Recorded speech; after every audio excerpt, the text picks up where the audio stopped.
I'm going to give you guys a bit of a history of myself and the People's Reset. Thank you, brother. The People's Reset in just a bit. I wanted to mention, so this weekend we were in Bath and we were at the People's Reset. We call it an activation, like I said earlier. And the first night, each evening we do different types of activities. There's a concert, there's cacao ceremony, all kinds of fun stuff.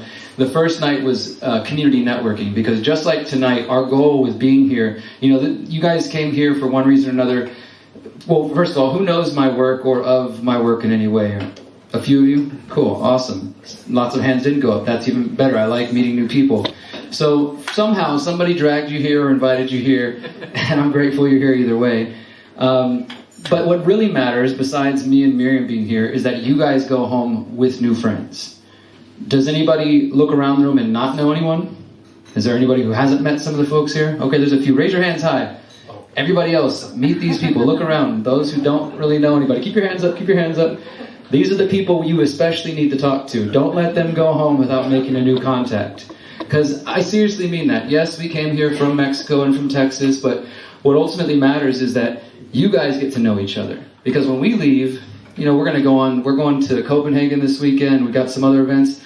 But what would be awesome is to check in with you guys in a couple of weeks, couple months, or come back next year. And I definitely want to check out that lighthouse and hear about all the amazing projects you guys have been doing. That's what this is really about, right? That's what this whole point of this gathering is, to activate each other, to activate the local community. Maybe some of the things I have to share might inspire you or motivate you, but ultimately it's about you guys.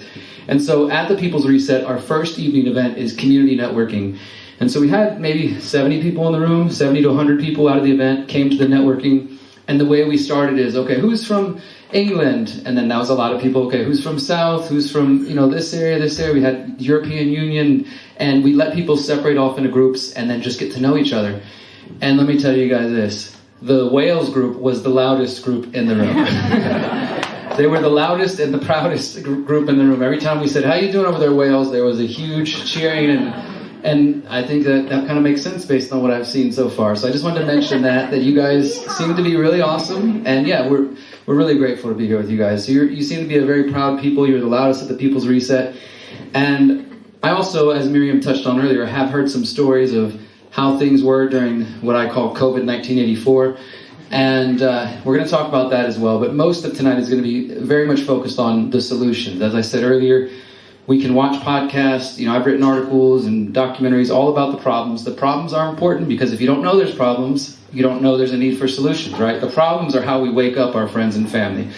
And I mean that term wake up in the most loving way possible. I know you guys have a country full of sheep, but I don't like to refer to people as sheep. I don't think those sort of things are helpful. So the goal is always, how do we bring more people to join us as we're creating this beautiful new world that is not only, I think, necessary, absolutely necessary, because from Mexico to Texas to the US to all of the UK to Denmark and all around the world, we are all very much facing the same problems. Let's just mention a few of them really quickly. Digital IDs, central bank digital currencies, social credit scores, essentially the end of privacy, the end of liberty, the end of all of the things I think that we probably value. No matter what country you come from, I think we all essentially value those core things. And my sort of main principles are individual liberty, bodily autonomy, freedom of speech, freedom of movement. And these are things that have all been under attack for at least the last 4 years, but when you start looking back, they've been under attack for quite some time. So everything that I'm doing is motivated by trying to avert this crisis that we appear to be facing, as I mentioned earlier, for the coming generations, for my nieces and nephews, for your children, for the ones who are coming after us that we're never even going to meet. That is what stokes the fire inside of me every day to keep going. That is why we organize the People's Reset. That's why we organize all the things we do. So tonight we're going to briefly mention those problems, but most of all I'm going to try to throw out some ideas for things that I do in my life that hopefully will, if they don't specifically apply to North Wales and wherever else you're coming from, that at the very least they might give you some seeds in your mind to think about what will work in your community.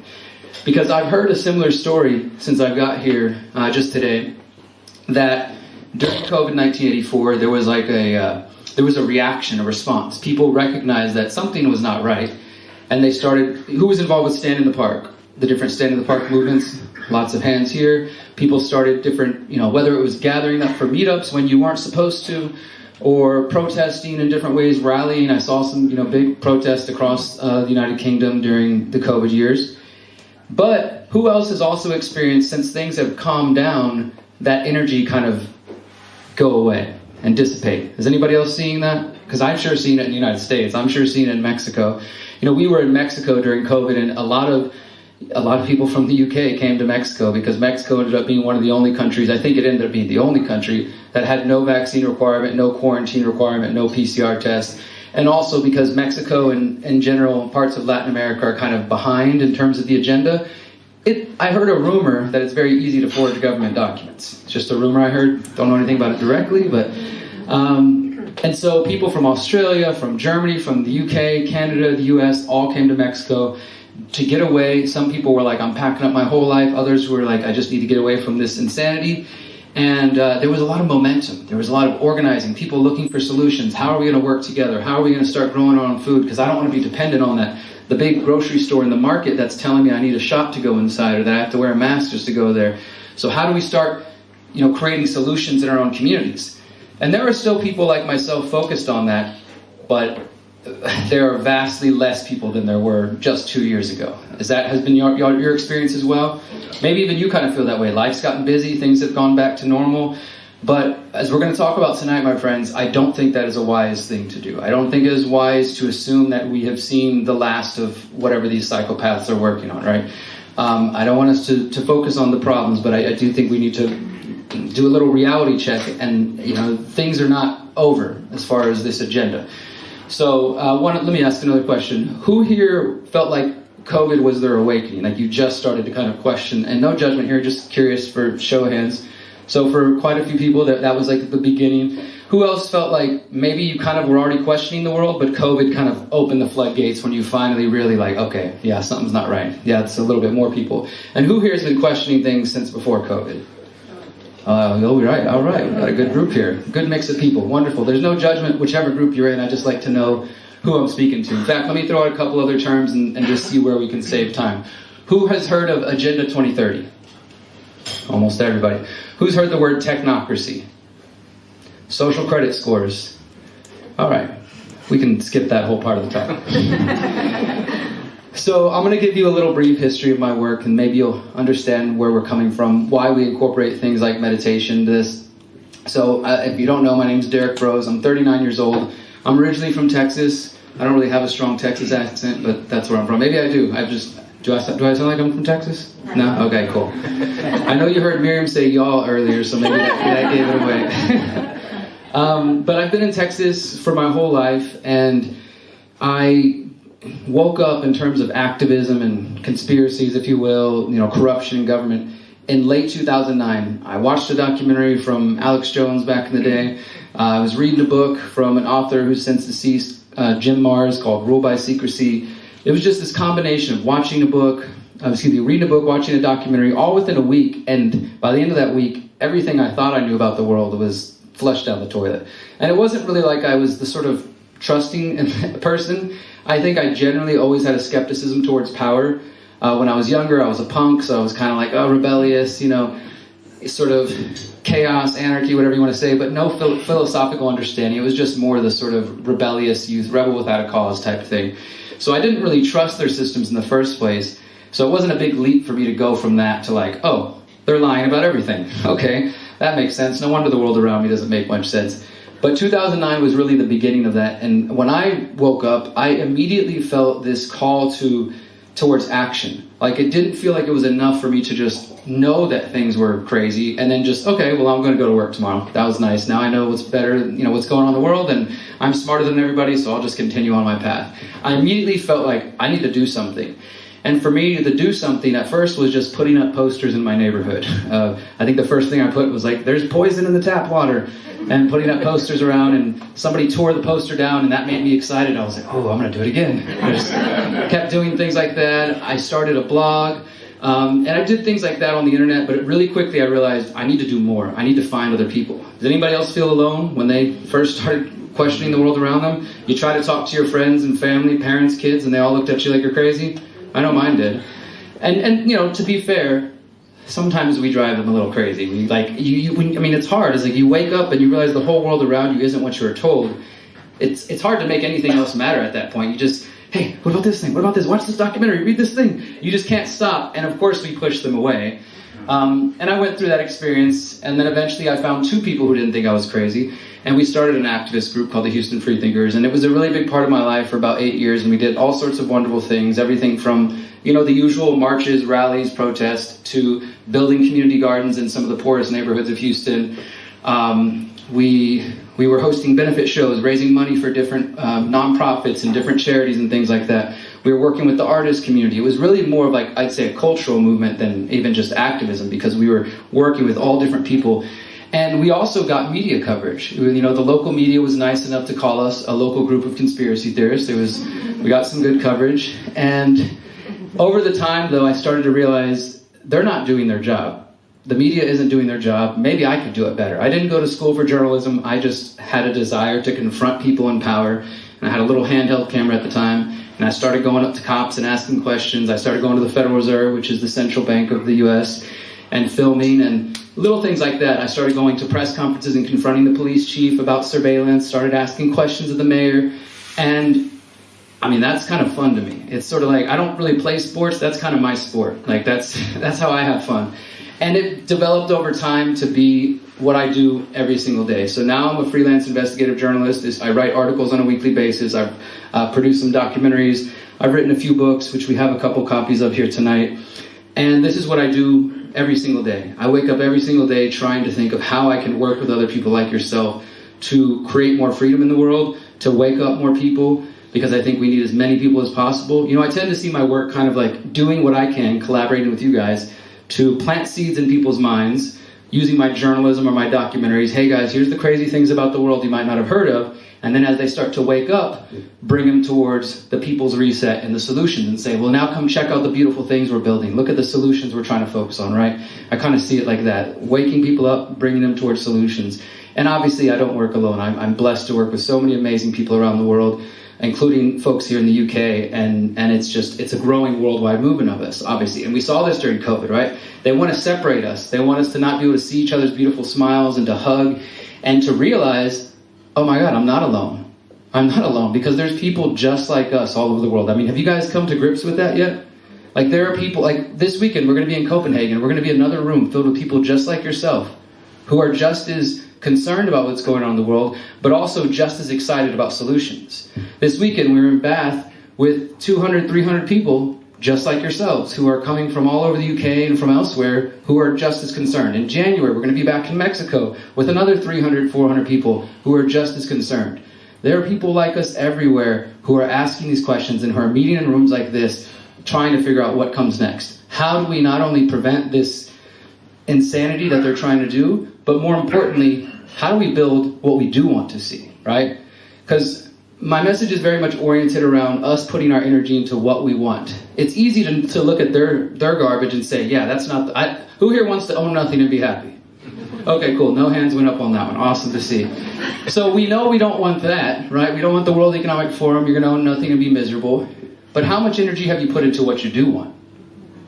Sometimes not too much, right? We know we don't want Agenda 2030, but what is your 2030 agenda? What is your personal or your community agenda 2030? I think that's really where we should be putting our energy. And so that's what a lot of my work focuses on. As I said, I'm a journalist now. I write articles, do interviews, podcasts, books and documentaries and all that fun stuff, and public speaking and things like this. But I also want to share just really briefly that for me, my true awakening, if you will, happened before that when I was 20 years old. I got addicted to drugs right out of high school, went right into college. I started drinking a lot. Drinking turned into pills, pills turned into hard drugs, and the week I was turning 21, I got locked up and sentenced to prison. And that is really when I first started waking up. This happened a couple years before I even woke up to conspiracies. This was 2005, and I got locked up for 11 months. And between 2005 and 2008, I ended up doing 19 months in Texas state prisons and treatment centers. And it was in that space where I felt truly powerless. I don't know if you guys have ever experienced something like this, where you're in these four walls and you can't leave until somebody else tells you you can. You can cry all you want, you can call husband, wife, lawyer, parents, whatever on the phone and complain, but you're not leaving until these people tell you you can. And that was a very difficult experience for me, especially because I come from a long line of drug addicts and alcoholics on both sides of my family. I grew up with a drug-addicted father. I visited him in prison for, throughout my young adulthood, and he eventually died of a drug overdose in my 20s. So it was something that was very familiar to me. And when I found myself in that position, I realized, like, I know what that path looks like. Maybe I should see what the other path could lead to. And so I really just got serious about focusing on, like, how did I get here? Why have I been, just abusing drugs? Because it wasn't like I was really having a good time. Anybody ever been there? You're drinking a lot, you're doing things, whether it's drugs, alcohol, or any other sort of abusive, destructive behavior. Ultimately, you're not really happy doing it. You're really just avoiding things, trying not to deal with it. At least I'll speak for myself. That's what I was doing. I was avoiding the trauma that I had related to my relationship or lack of relationship with my father. And it took for me to get locked up. So I'm kind of hard-headed, so I didn't figure it out on my own. And I started journaling every day. I was really lucky to have a grandmother who was a huge spiritual influence in my life, and she started sending me books on prayer and on meditation. And that was the beginning of me kind of opening up that way. I'd been very anti-anything, spiritual, religious, whatever, my entire life. And I still have issues with religion. I definitely think it's part of the control mechanism. But I was just totally lack of interest in that area until I got locked up, until I hit this bottom, I guess you could say. And in that bottom, I just was like, I'm not going to stay here. I have to figure this out because there's something else. There's a better world out there for me. And I don't know how I'm going to get there, but I know this isn't where I need to be. And so that was really, I think, my first actual awakening. And that continues up until this day. Of course, when it comes to the inner work, that's a lifelong journey, right? It's not like you just one experience and then everything's all better. So when it was all said and done, as I mentioned, I was arrested. I spent 19 months. I got out October 2008, and I was now a felon in the United States, in the state of Texas. And that comes along with other fun experiences. Now, people have judgments about you. They hear that you're a felon, and they might think whatever they're going to think. You can't get a job at certain places. You can't get rented at certain places. And it was one of the most challenging times of my life. But it was also one of the happiest times of my life. After I'd spent years starting to work on that trauma, it felt like this cloud of depression had lifted up off me. Not only had I gotten sober, but also I started to do that work. And I remember being 23 years old and feeling like I was happy for the first time in my life. Like I truly was feeling joy. I remember I was working a crappy job, having to catch 2-hour buses to the other side of town just to get 4 hours of work because it was all I could get. But I would stop after I get off work and I just lay in a field and watch the sunset. And just things that I never would have done previously. And I was just like, let me just sit here and just enjoy this. And that was in that space where, as I said, about a year later, I watched a documentary, read a book, and then I started to wake up politically. But the reason I share that is because that is really the foundation of my message. My website, my book series is called The Conscious Resistance. The reason we incorporate the meditation is because I know that this struggle that we are all in, collectively and individually, to create a better world, yes, there are people and institutions and governments and corporations that we can point at and we can name and say, these people are causing the problem. That's absolutely true.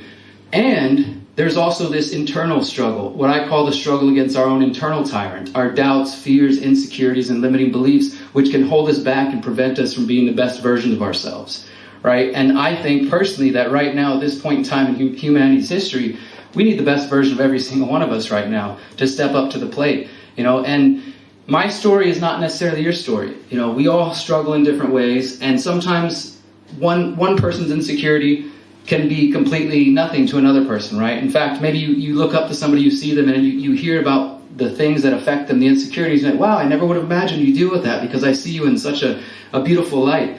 So we're all dealing with different types of levels of trauma and experiences based on our environment and our upbringing. That's up to you to decide, and what modalities and what things help you heal. All I'm saying is I know for a fact that if humanity doesn't take on both of these things at once, if we only focus on the physical fight, the world of the five senses, and let's say we vote them out and we put ourselves in power and now we're going to fix everything, but we ignore the internal world, it may take a couple generations, but eventually we will cycle back and create the same problems again.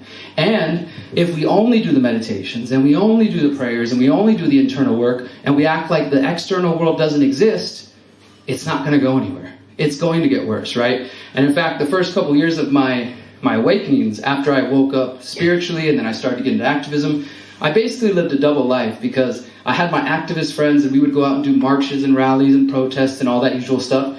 And I had my spiritual friends and we would do meditations and ecstatic dances or whatever things we were up to. But they both just lived in different worlds. My activist friends at the time had no interest in anything internal, spiritual. They would kind of laugh at me and call me a crazy hippie if I said, you guys want to come to the meditation? And they just weren't interested. And then when I would talk to my spiritual friends and I would say, guys, did you hear about this new law that the government's trying to pass? Did you hear about this latest police shooting or this injustice? They would say, don't talk about it. Only good vibes here.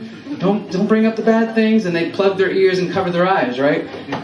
And for a couple of years, I was like, okay, that's fine. I'll just do this and I'll do that. But eventually in 2013, this phrase was given to me, the conscious resistance, and that's what I consider that. The recognition, the realization that the struggle for a more free, ethical, and just world will not come from only confronting the physical institutions of power, but from this combination of doing that internal work as well as exposing the real world things. Does that make sense to you guys? Yeah. Cool. So that's what the conscious resistance is about. That's what a lot of my work focuses on. I tried to bridge liberty and spirituality and journalism, hard-hitting investigative journalism, researching conspiracies and topics that they don't want us to know about, as well as promoting solutions and real things that we can actually do to empower ourselves. And this brings me to COVID 1984. So, does anybody not understand what I mean by that? Anybody read the book 1984? Understand 1984, surveillance, etc.? So, COVID showed us that that was not just a fiction book. And that also, I think COVID showed us that there's a potential for that to be our future. There's a potential for the future to be a place where you can't move about as freely as you like. Whether it's because you don't have the proper injection or because your carbon score is too high that week. Have folks started to come to the realization that the climate change agenda is part of this as well? That they are going to use that, they're already starting to use that? I mean, I think it's probably a little more advanced here than it is in the States, personally, from what I've seen.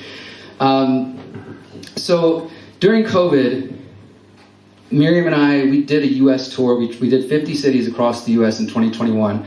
We did about 20 cities in Mexico in 2022, traveling around, hosting events like this, talking to people who were being told they needed to stay in their homes. They needed to, stay away from each other. I heard some places over here, like maybe further in Europe, that you had to have a permission slip to go walk your dog. Did you guys see anything like that? I don't know if it was that.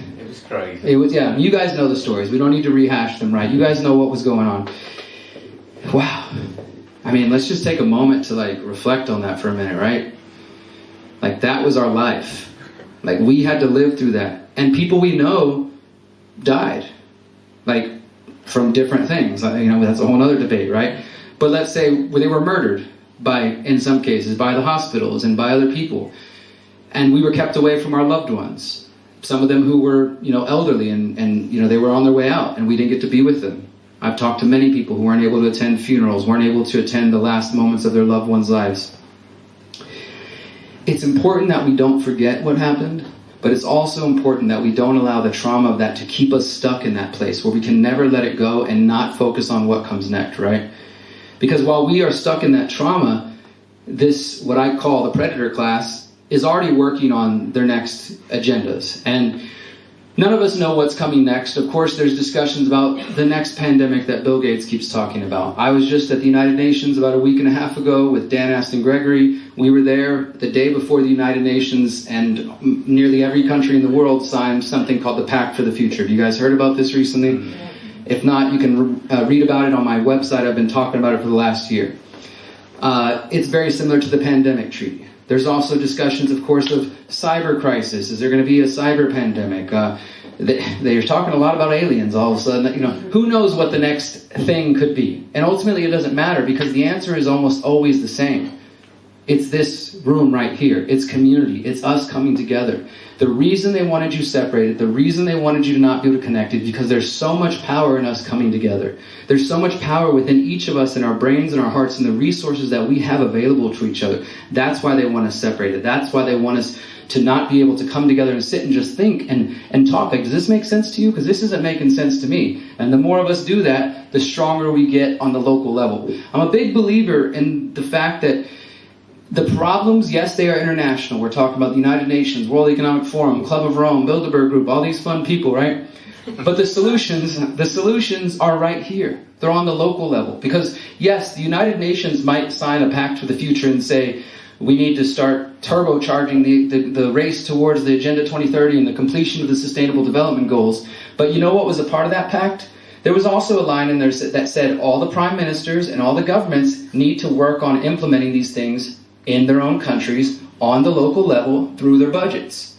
So if we only spend our energy just focusing on, what's bad and watching podcast over podcast, I tend to call it conspiratainment. You know what I mean? Like you're clicking from, oh, what's Derrick up to today? Oh, what's this person up to? And yes, be informed, but if it's literally just all you're doing, you're not taking action in your life, you're not really getting the point of the message. The point of the message is to start doing something about it. So while they're planning big internationally and globally, the answers are always going to be in our community because that's how they're going to implement it. They're going to implement these agendas at the school board level, at the town council level, the city council, commissioners' courts, whatever you have in your local areas, that's where the action is really going to take place. So I am a big believer in us getting organized on a local level. Personally, I don't believe politics is the answer.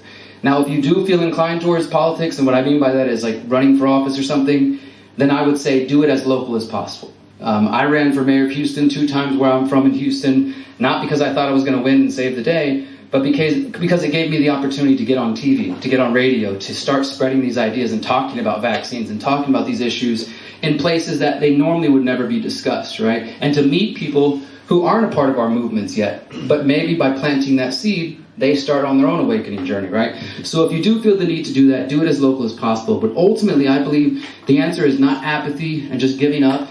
Anybody else seen this going around the internet? They're starting to call it black pilling. You guys heard this phrase? Or doomer. Somebody that basically, no matter what solution, what idea you have, like, hey, maybe we should get organized. Maybe we should, start a community garden together to make sure that we're not dependent on the big stores if they ever try to mandate a vaccine for us to get inside, or so we don't have to depend on the supply chains. And somebody just comes along and says, you really think they're going to let you do that? They're going to kill you before you do anything. This person just has something negative to say about anything. And it's almost as if they would rather us just do nothing and just let them win. That doesn't sound like a solution to me. So sure, things are difficult. We're facing hard times. But the answer is not to do nothing and to accept it. I don't think the answer is violence. I don't think the answer is politics. And I don't think the answer is apathy. So if you eliminate those from the equation, what are you left with? Most people would say nothing. I think the answer is what I call exit and build. And this is very much what the Greater Reset, which was the original name of our event, now we call it the People's Reset, is all about. So in 2020, when COVID-19 84 started rolling along, do you guys remember the palpable fear that was online in our communities in 2020? And I don't mean in the general public afraid of COVID-19 and whatever that was. I mean like our general community. Like June 2020, the World Economic Forum puts out a video about the Great Reset. You guys heard that term, the Great Reset? Okay, so you know what I'm talking about. And from our perspective, me and some of the activists I was working with, everywhere we were looking, people were paranoid. They were just like, oh my God, we're going to own nothing. We're going to be happy. I guess that's our future. Klaus Schwab has won. And you could just feel it like in the community that so many people were desperate for hope. And I don't mean false hope in lying politicians, what we call hopium, but real, actual hope. And in that space, we decided, look, Davos meets, the World Economic Forum meets in Davos in January for 5 days. What if we organized our own gathering for 5 days at the exact same time as them and encouraged the freedom community around the world? Let's ignore Klaus Schwab. Let's focus on 5 days of solutions. So we focus on health. We have a day dedicated to mental, physical, spiritual health. People talking about all the solutions there. Talking about permaculture and food independence, growing our own food, getting local there. Building parallel networks like alternative education systems, alternative currencies. A day dedicated to decentralized and empowering technology, because technology is a tool, and yes, it can spy on us, it can surveil us, it can monitor us, but it also can be a tool that can help protect us in some ways when done correctly, and when done by technologists who understand the need for it. And then our 5th day was called Building Free and Conscious Communities, and this was everything from organizational ideas like how do I organize my activist group to how do I buy land, or how do I just anything that fits under that broad category. And we held this in January 2021 as our first one, and we did it in Mexico. 80 people showed up, which was like in the middle of lockdown. I was like, wow, 80 people managed to get over here. That's pretty cool. But 100,000 people tuned in online. And that's when we realized we were onto something. because when we concluded this event, the very first one, we started getting emails and messages from people all over the world. 27 countries tuned in, saying that they were excited about it. They were activated, and they were starting to get organized in their own community. We've since held 5 different events. We had our 5th one in January in Mexico. We're having our 6th one coming up this January. And as was mentioned earlier, we just held our first one ever in the UK for 3 days this weekend. And I mean, this is something different than anything else you've ever been to. This isn't a festival. This isn't a conference. It's not just, people talking at you, telling you the solution. It's a community-oriented thing where you come contribute, you offer your skills, your ideas, you network, and you come away feeling truly activated. Like right now, my email inbox is filled up with people telling me how they're going home with huge smiles on their faces, and their hearts are glowing, and they're excited about what comes next because they've just learned so much, and now they're ready to get back to their own communities and get organized. That is what we chose to do during COVID 1984. We chose to turn that hard, difficult time into a solution. And now we've been lucky enough to build this worldwide movement where we're getting tens of thousands of people who tune into the events. I think we had another 15 countries tuned in this weekend. And people are actually taking the solutions, because the other thing I didn't mention is the entire event is 100% solutions focused. So there's no COVID doctors telling you about the problems. And again, that information is important, it's relevant, it helps educate people, but that's not what we're about. The mantra again, assume everyone knows the problems, let's focus on the solutions. So you don't come there just to be told the same things you could listen to at home. You come there to get inspired and learn new ideas. And much of the event is inspired by something I call exit and build. And this is, like I said earlier, this is the alternative to voting, to apathy, to violence. I wrote about this idea in my book called How to Opt Out of the Technocratic State. Unfortunately, we ran out of copies this weekend, but you can download it for free at theconsciousresistance.com/how-to. There's also a free audiobook. It's available in Spanish, English, German, and French. And I encourage you to check it out. I first wrote it at the end of 2019. I published it January 2020, right before COVID happened. And I didn't say anything about viruses or pandemics in the book, but I could see what was coming. And for those of you who raised your hand earlier saying you were paying attention before COVID, you maybe saw what was coming too, because the writing was on the wall if you were really paying attention. My journalism focuses on digital privacy and technology and surveillance tools. So my book was focused on facial recognition, it was focused on digital IDs, it was focused on social credit scores. A lot of these concepts that more people are familiar with, but in 2019, less people were paying attention to these things. So my book was sort of part warning saying, hey guys, there's some bad stuff on the horizon, and if these things are implemented, it's going to be the end of liberty. It's going to be the end of privacy. That's not hyperbole. That is the fact. Like if these things continue to roll forward, we don't have to guess at this. We can look towards China. We can look towards places like India and other nations that have already implemented these things. And even like in the EU, Estonia is one of the most completely digital places. And sure, I guess those people believe that they're living a happy life, but every single thing they do is tracked, traced, and you can't do anything in society without that digital ID. I don't know about you guys, but to me, that doesn't sound like freedom to me. That sounds, and the other aspect of course, that we saw during COVID is that's a way to socially engineer our behavior, right? So think about the Canadian trucker movement and people who donated to that. All of a sudden, they're getting debanked because they donated to extremists. Or, activists like myself, journalists like myself who are being deleted. I got deleted in October 2020 from YouTube. People I was working with were getting taken off PayPal, Venmo, all those things. I got deleted off YouTube because I interviewed a doctor about vitamin C. Because apparently that doesn't align with World Health Organization policy. But the point is, we could see that they're trying to come after people who are speaking up, come after people who are donating to the wrong places. Now imagine how much more easy that will be once we have this completely integrated society with digital currency, digital ID, etc. We've already seen this happening in China and in India. Where, for example, is anybody familiar with the Indian system? It's called Aadhaar. It means the foundation, where every single person over the years with money from the Bill and Melinda Gates Foundation, they went around and scanned the retina and the face of every 1 billion plus Indian citizens to get them on the Aadhaar system. Now you need that digital ID to do anything. So if you're on social services, you can't get your money without this thing. If you want to go in and access public transportation, etc., the same thing is going on with China. Now, China was one of the worst places during COVID. They had the zero COVID policy where everybody was locked down. You guys probably saw the videos, people being welded into their houses and all kinds of crazy things. When the activists finally decided to start rising up and they were organizing some protests, guess what the government did? They were able to very quickly identify who was organizing because they've got facial recognition that can identify nearly anybody in the country within 7 to 10 minutes because it's so pervasive. And they already have the WeChat, what I call one app to rule them all, which is, your healthcare information's on there, your banking information's on there, everything's on there, right? And you need that same ID to get on a bus, to get on a train, to go anywhere. So as soon as they identify which activists were organizing these protests, they turned off their IDs. So they try to scan it to get on the bus. Sorry, you can't get on here. We can see where this is going and how easy that would be to shut people up. And the last thing I'll mention about that, for those who don't maybe understand the fullest implication about social credit scores, when the social credit score systems comes on, this is much like, your credit score, but it's not related to your finances. It's related to your social behavior. So let's say that this gentleman here is an extremist. You guys have heard about them, right? The people that post about horse paste on the internet, and they post conspiracy theories, things like that. Well, he's my friend, and I'm hanging out with him, but he just insists on posting conspiracy theories on the internet. His score keeps going down, and so does mine, because I'm in proximity to him. This is how the social credit score system works already in China. The idea is that they don't have to come hold a gun to his head or my head.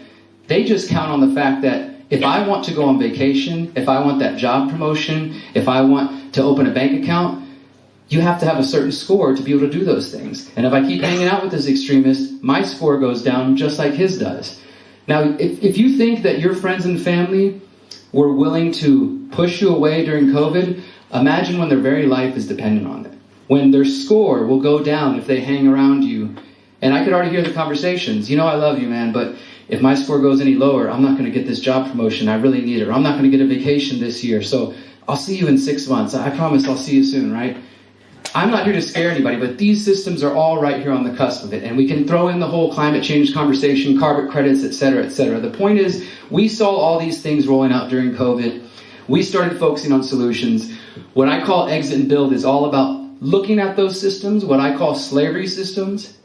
If we recognize that they're coming, and almost everybody in this room raised their hand and said they know what Agenda 2030 is. Let's do it again. Who knows what Agenda 2030 is?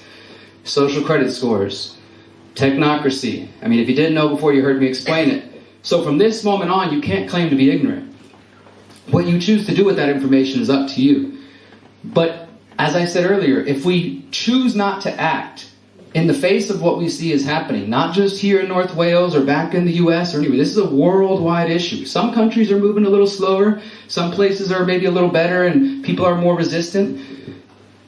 If we choose not to act and we just watch it happen, then we are selling out the coming generations. We are selling out our ancestors who went through everything they had to go through to get us here right now in this moment. And I truly believe, my friends, I don't know about each of you, but I personally feel excited to be alive at this point in time. I'd rather be alive right now to be able to impact and direct and affect the world than to say, you know what, my kids can deal with it.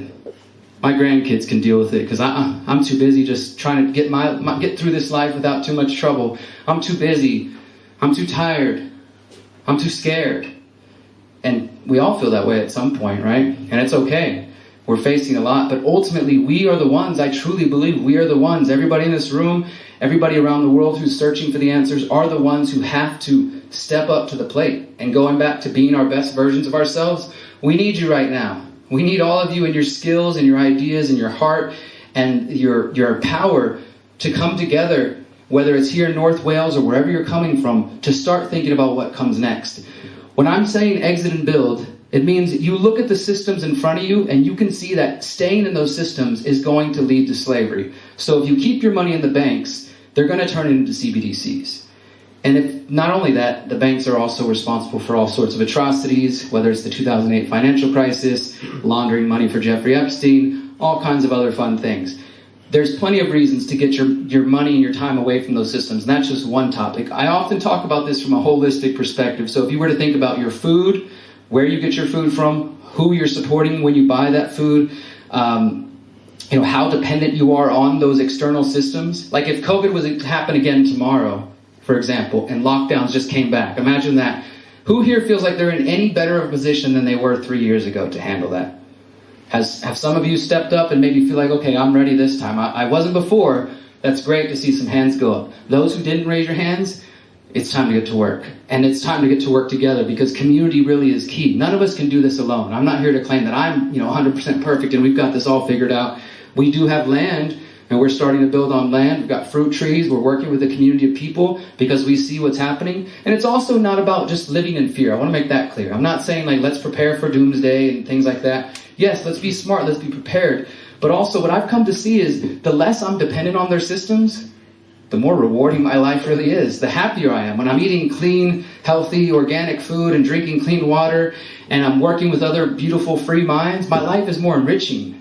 It's just becoming a better life to live. So it's not just about preparing for the things that we know are coming. It's also about living in line with our values.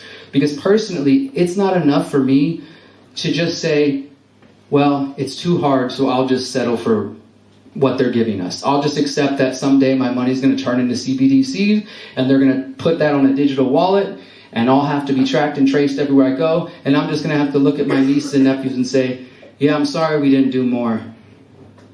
This is normal life now. This is the new normal, right? I'm not willing to accept that, and I hope you guys won't accept that.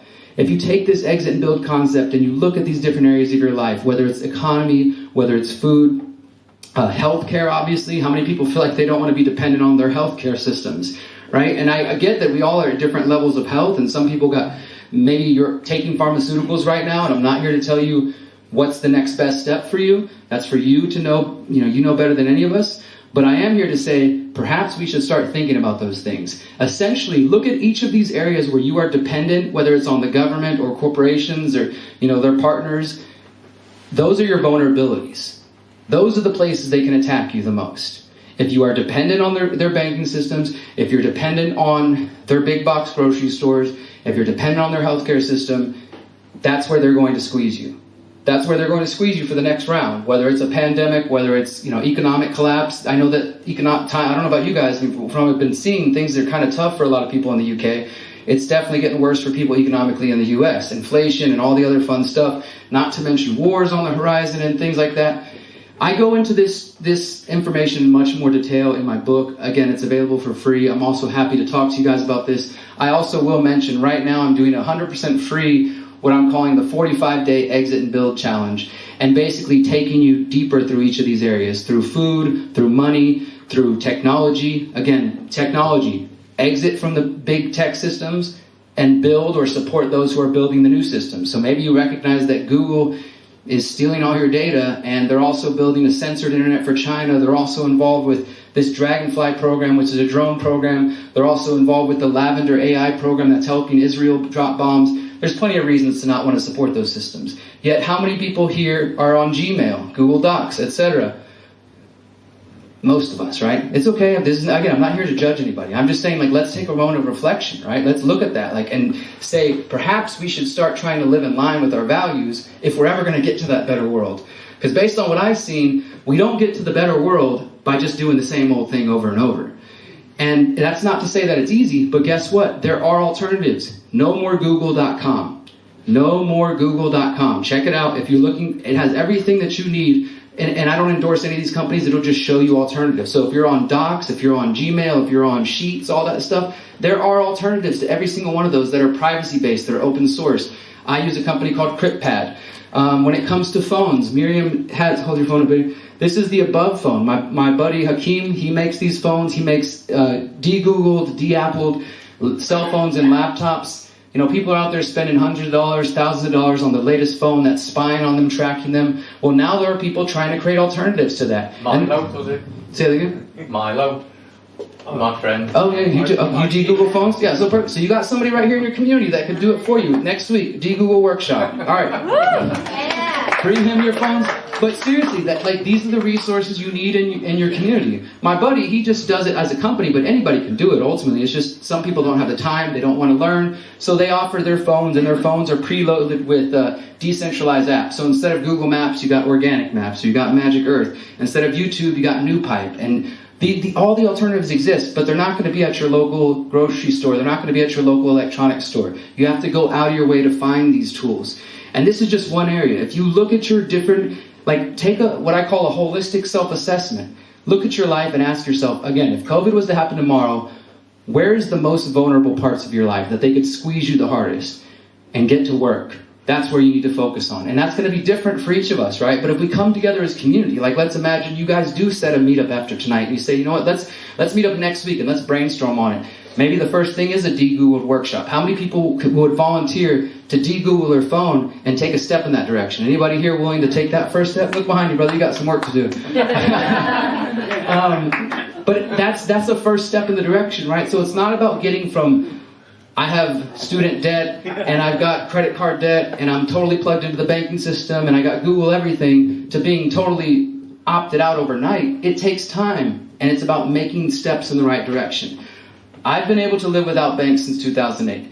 I don't have a cell phone. Miriam has her phone. Sometimes I use that. When I do use it, we're using obviously a de-Googled phone. I don't talk to certain government agencies in the U.S. There's ways to do these things. I'm not telling you to live my lifestyle necessarily to say that I have the only way. I'm just saying it is possible. And the reason I'm such an extremist for these things is because I want to try to set an example to show other people that we don't have to be dependent on their systems. Each of our paths are going to look different based on your circumstances, your needs, your desires. We all might have a different level of privacy that we want, right? It's not going to look the same. Like, for example, for me, I refuse to submit voluntarily to facial recognition technology. So they're rolling this stuff out of the airport. They've been rolling it out in the US. Obviously, they're rolling out in the UK. How many people here know that it's optional at the airport? Did you guys even know that it's optional?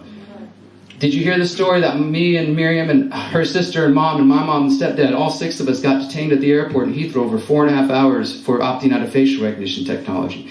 They asked me, what does this shirt mean? What's the People's Reset?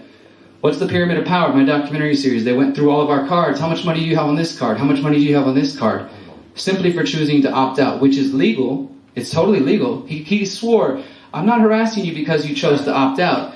But you do see how it makes you suspicious. So technically, I can do it, but by doing so, I'm suspicious. And I'm not saying that to scare you away. If more of us did it, then they would have to stop. Imagine that if the line got clogged up because every single person said, no, thank you, I'm going to go through the other line. Then all of a sudden, they're having to deal with so much, like, maybe we should rethink this stuff. But unfortunately, COVID was a training ground. You know what they have? Right before you walk through the little thing with the tablet, they got the feet on the ground. You know how they got everybody like, oh, stand 2 or 3 feet apart? I've seen it in the US. People don't even question it. They put their feet right there, and they just stare at the thing. Boom. All you have to do is step back and say, no, thank you. I'd like to not do that. And sometimes they're weird, like, why? And you say, because I want to maintain my privacy. That's why. But really, it's none of their business. It's none of their business. You could just say, I don't want to do it, and they'll send you to the other line. You show your passport. And typically, that's it. It was a different story for us, but I don't think that's going to be a normal situation. My point is, we all have to make a choice. I'm not anti-technology by any means, but I am encouraging you each to think about our relationship with technology and to think about how we're going to use it, what you want to use and what you don't want to use, what steps you're willing to take. I'm willing to go to the airport a little extra so I can opt out of the microwave machine and, get pat down.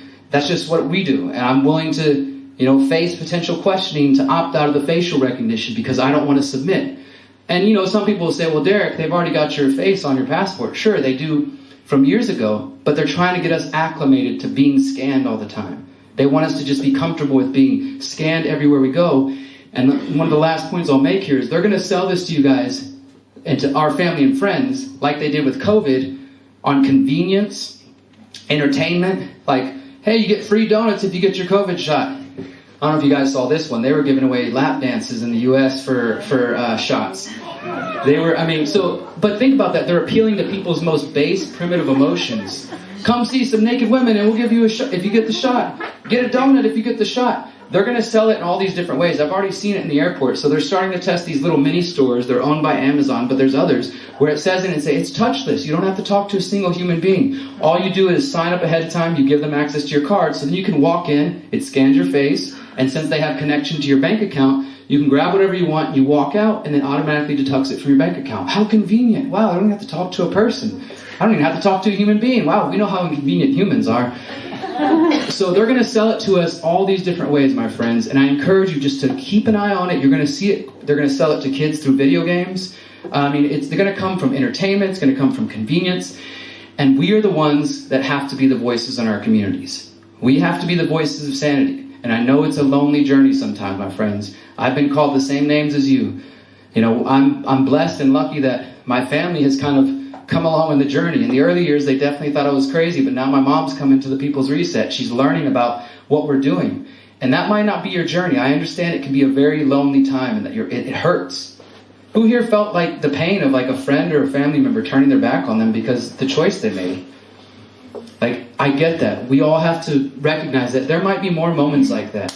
But if we want to stay free, and we want to stay free for the coming generations, and we want to set the right example, that we stand up when it matters, then we need to be prepared for that. But guess what, my friends? For every friend or family member you lose, look around. You gain new friends and family members that actually love you and respect you for who you are, where you don't have to put on masks, physical or metaphorical, for anybody. You can come to places like this and be your real self, and together we come together and we find the solutions. We find the people in our community that have the skills that we need. We work together and we can build that path. We can build that new world. I don't think it's going to be easy. I don't think it's going to happen overnight. I don't even know if it's going to happen in our lifetimes. But I know that if we don't start now, it won't happen at all. If we don't take it upon ourselves to have the courage and the strength to be the ones to carve this new path for humanity all around the world in all of its true, beautiful diversity, because what works out here in North Wales might not necessarily work in South Wales or in Mexico or in US, but we can all learn from each other. We can all be inspired by each other. We can take ideas and say, you know what, they're doing something cool over there. I'm going to adopt it to my community and see how it works over here. That's our strength. They want us to doubt each other. They want us to doubt ourselves. They want us to believe that they've already won. My friends, we've won. We are the ones who are going to carve the future of humanity. I promise you we can do this. I've seen it. I know it's why we're here. I know that's why we're communicating. We're talking and connecting right now. And I just want to invite you guys to step into that space and to step into your power. And I can't wait to come back and see what you guys do. Thank you so much. If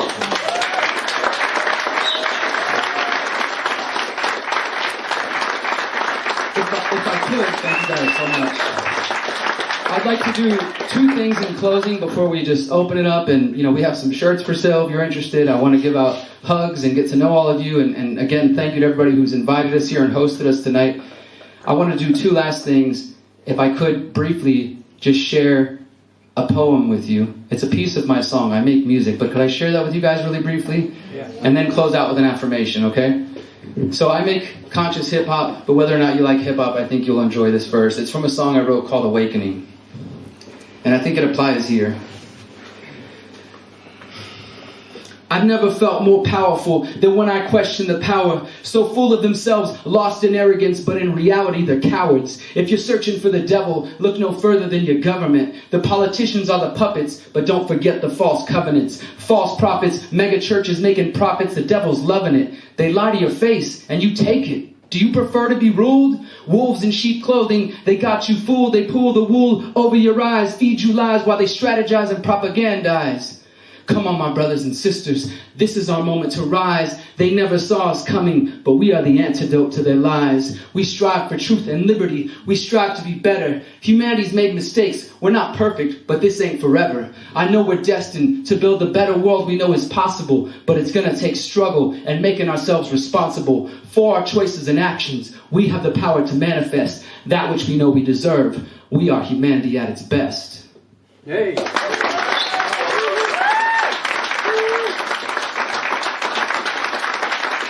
Thank you so much.